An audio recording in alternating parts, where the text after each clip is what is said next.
ৰঙালী বিহু সন্মিলনৰ সকলোলৈকে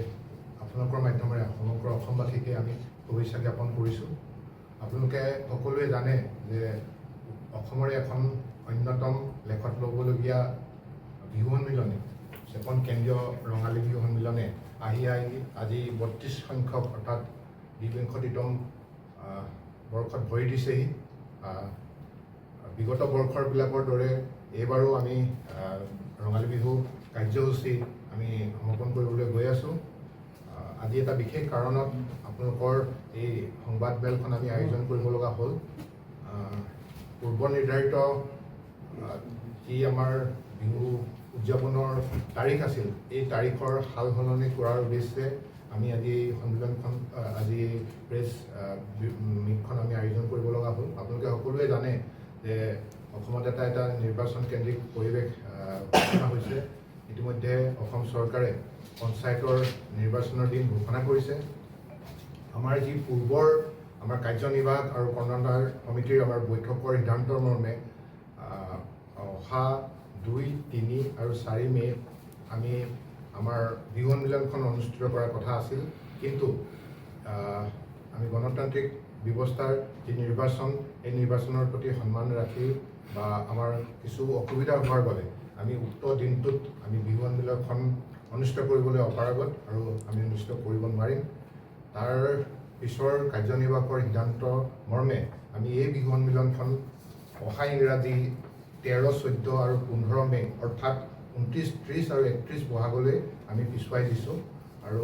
বাণাঢ্য কাৰ্যসূচীৰে আমাৰ এই বিহু সন্মিলনখন অনুষ্ঠিত হ'ব। আপোনালোক সকলোৱে জানে যে অসমৰ এখন গুণ গৰিমা থকা এখন বিহু সন্মিলন। এই বিহু সন্মিলনখনে অসমৰ সাংস্কৃতিক জগতখনলৈ বিশেষ অৱদান আগবঢ়াইছে বুলি আমি ক'ব পাৰোঁ। অসমৰ যিবিলাক অন্যতম বিহুস্থলী আছে, এই বিহুস্থলীৰ চেপন এখন লেখত ল'বলগীয়া। বিশেষকৈ আমি যি ইয়াত বিহু সম্পৰ্কত যি প্ৰতিযোগিতাৰ আয়োজন কৰোঁ, এই ক্ষেত্ৰত অসমৰে সৰ্বশ্ৰেষ্ঠ বুলি আমি ক'ব লাগিব। যিহেতু আমাৰ যি প্ৰক্ৰিয়াৰে আমাৰ এই বিহু কাৰ্যসূচীত বিহু দলৰ প্ৰতিযোগিতা তথা বিহু কুঁৱৰীৰ বৰ বিহুৱতীৰ যি প্ৰতিযোগিতা হয়, আমি এটা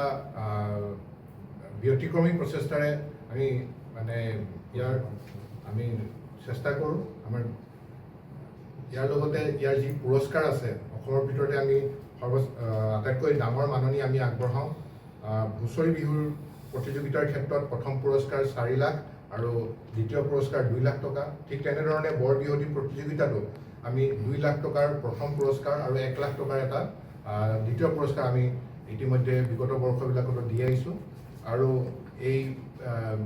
যি বঁটা আছে, এই যি টকা আছে, টকা আমি বিহু সন্মিলনত পুৰস্কাৰ হিচাপে আগবঢ়াওঁ। ইয়াৰ উপৰিও আমাৰ বিহু সন্মিলনখনৰ লগত সংগতি ৰাখি যি স্মৰণিকাৰ প্ৰতিযোগিতা হয়, অসমৰ ভিতৰতে এই স্মৰণিকাৰ প্ৰতিযোগিতা মই ভাবোঁ আমাৰ এই বিহু সন্মিলনখনে অনুষ্ঠিত কৰে। আৰু আমি ইয়াৰ জৰিয়তে এই স্মৰণিকাৰ প্ৰতিযোগিতাৰ জৰিয়তে আমি এই বিহু সন্মিলনখনৰ সমগ্ৰ অসমতে অনুষ্ঠিত হোৱা বিহু সন্মিলনবিলাকৰ বিষয়ে আমি জানিব পাৰোঁ। বিহু সংস্কৃতিকো মই ভাবোঁ এই আমাৰ স্মৰণিকা প্ৰতিযোগিতাৰ যোগেৰে আমি আগুৱাই নিয়াৰ ক্ষেত্ৰত আমি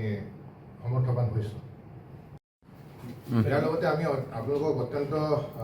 সুখেৰে জনাব বিচাৰোঁ যে আমাৰ চেপন কেন্দ্ৰীয় ৰঙালী বিহুৰ এটা সদায় কিছুমান ব্যতিক্ৰমী প্ৰচেষ্টা থাকে। আপোনালোকে জানে যে আজিকালি যি বিহুৰ কিছুমান বিভিন্ন ধৰণৰ সংমিশ্ৰণেৰে বিহু এটা বেলেগ ৰূপত উপস্থাপন হ'বলৈ আৰম্ভ কৰিছে, যি এটা বিহুৰ কাৰণে এটা ইতিবাচক দিশ বুলি আমি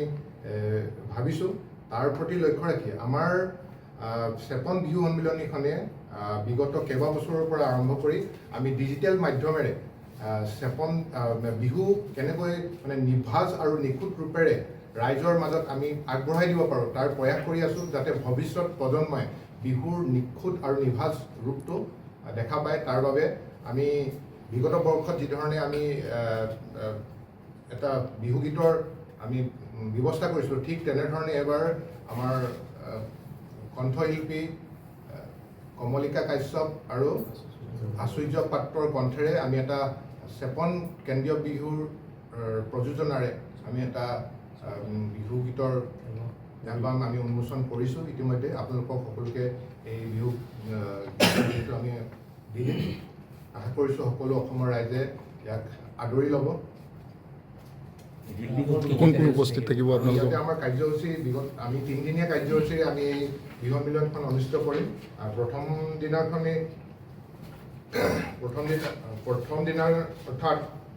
29 বহাগ 13 মে পতাকা উত্তোলনৰ কাৰ্যসূচীৰে আমাৰ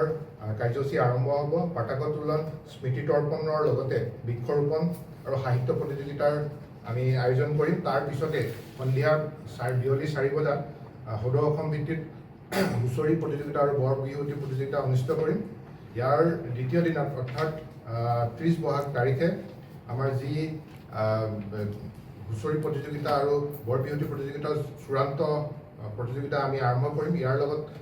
সংগতি ৰাখি সন্ধিয়ালৈ আমি এখন মুকলি সভা অনুষ্ঠিত কৰিছোঁ এই মুকলি সভাৰ সঞ্চালন কৰিব